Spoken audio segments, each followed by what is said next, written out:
to the next question. This is a very interesting one. Hands on those buzzers. How does a car engine work up in the northwest of Australia?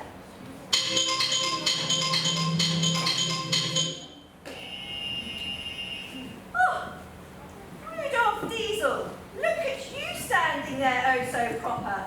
What is your answer? Well, seeing as statistically the number of diesel engines far outnumber the number of petrol cars within Northern Australia, I'm happy to share my influential knowledge.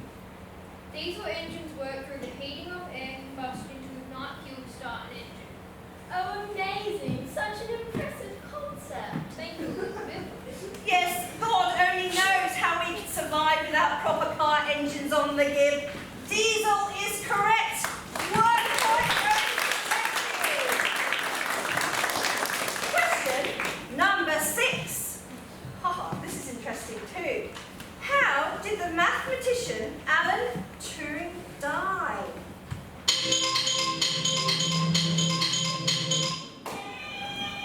Oh, the blue team answering the question. What? He died? You didn't know? Well, that's unfortunate.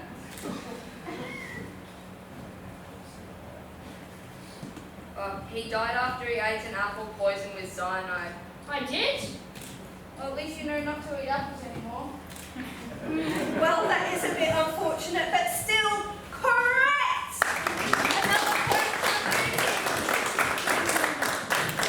We're halfway through already our competition. Let's have a look at how the teams are going so far. Let's ask our wonderful scorer.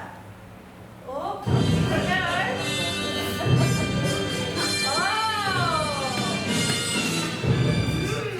Well, we have an even draw.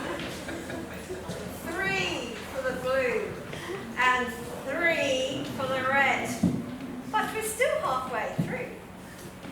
We have 6 questions to go. Let's see who is going to be staying behind. Question number 7. When was Sir Don Bradman born?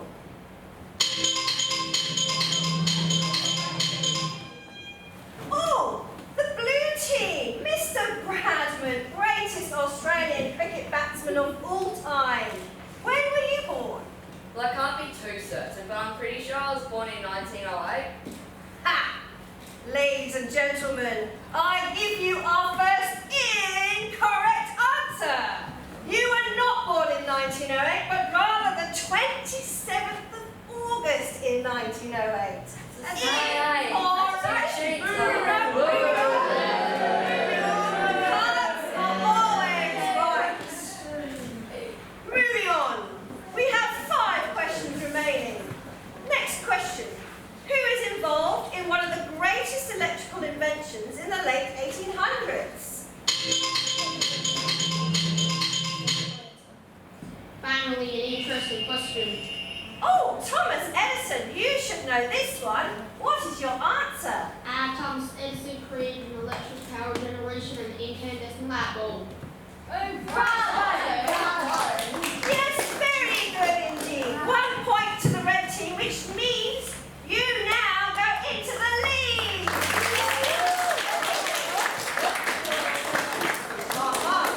Now we have a very interesting question. Sunflowers were painted by which famous artist?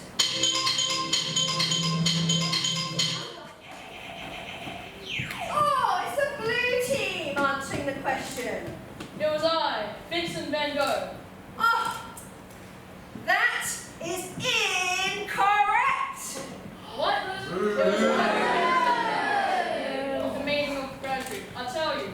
The correct answer was Wolfgang Mozart. No points to the blue team. Mozart played the piano. There's no way he had the skills of my artistic self to create my sunflowers. Incorrect. Sorry, the card's right. Moving on to the next question. Question number 10. Well, what did this physician discover in Hong Kong in 1894?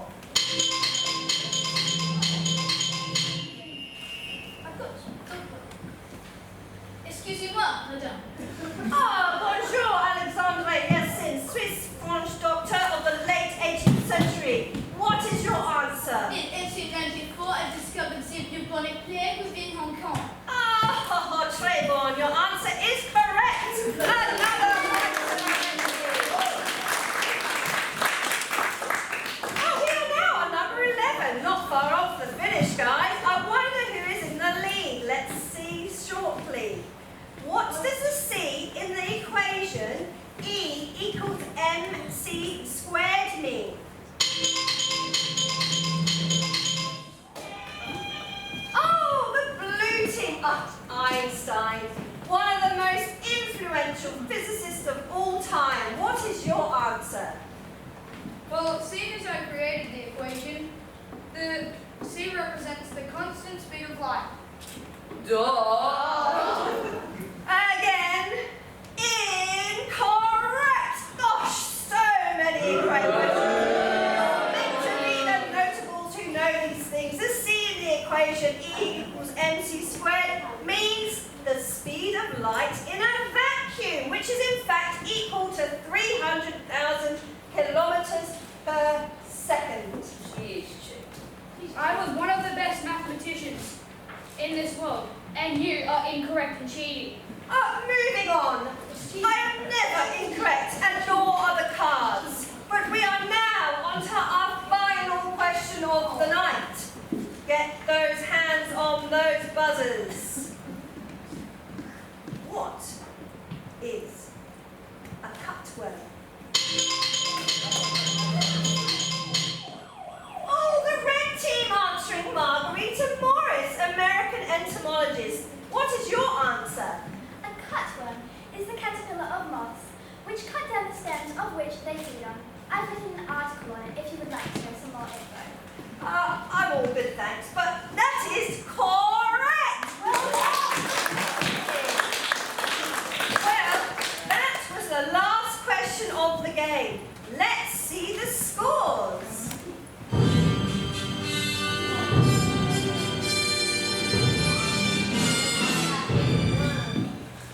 Oh, the blue team has remaining on 3 points. The red team, however, have moved to 6 points. The red team wins. So, the red team, you get to go home, and the blue team, seeing as you lost, you get to stay here forever. What's for dinner?